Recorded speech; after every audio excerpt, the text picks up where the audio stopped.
ఇక్కడ ఉన్న ముఖ్య నాయకులకు నమస్కారం. ఈరోజు మనం ఎందుకు ఇక్కడ సమావేశమైనామో మీకు తెలిసి ఉంటుంది. మరి మన కాన్స్టిట్యున్సీలో అనివార్య కారణాల వల్ల మరి మాగంటి గోపీనాథ్ గారు చనిపోవడం జరిగింది. మరి మనకు బై ఎలక్షన్ వచ్చింది. ఈ బై ఎలక్షన్లో ఎవరెవరో వస్తున్నారు, ఎవరెవరో పేర్లో వినబడుతున్నాయి. కానీ మన దగ్గర 10 సంవత్సరాలు మనకు ఎంపీగా పనిచేసి మన జూబ్లీహిల్స్కు అభివృద్ధిలో పాలు పంచుకున్న మరి అంజనన్న కూడా ఈరోజు టికెట్ రేస్లో ఉన్నాడు.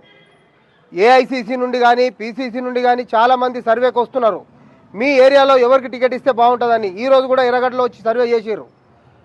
మీరు వచ్చినప్పుడు దయచేసి మరి అంజనన్న మనకు ఎంతో అభివృద్ధి చేసిండు.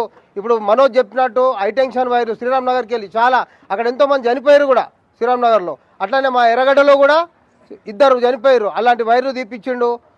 తర్వాత సీసీ రోడ్లు, గుడులు, మసీదులు, చర్చిలు అన్నిటి దగ్గర ఫండ్స్ ఇచ్చిండు. పవర్ బోర్లు వేసిండు. డ్రైనేజ్ సిస్టమ్ బాగాలేకుండే డ్రైనేజ్ సిస్టమ్ చేపించిండు. మరి అన్నకు టికెట్ వచ్చి గెలిస్తే అన్న ఖచ్చితంగా మినిస్టర్ అవుతాడు. మన జూబ్లీస్ ఇంకెంతో అభివృద్ధి చెందుతుందని నేను అనుకుంటున్నా. అందుకని దయచేసి మీరంతా రేపు ఎవరు సర్వేకి వచ్చినా అన్నగారి పేరును ప్రతిపాదించి మరి అన్నగారికి టికెట్ ఇవ్వాలని, అన్నగారు గెలుపుకు మీరందరూ తోడ్పడాలని నేను మనవి చేస్తున్నాను.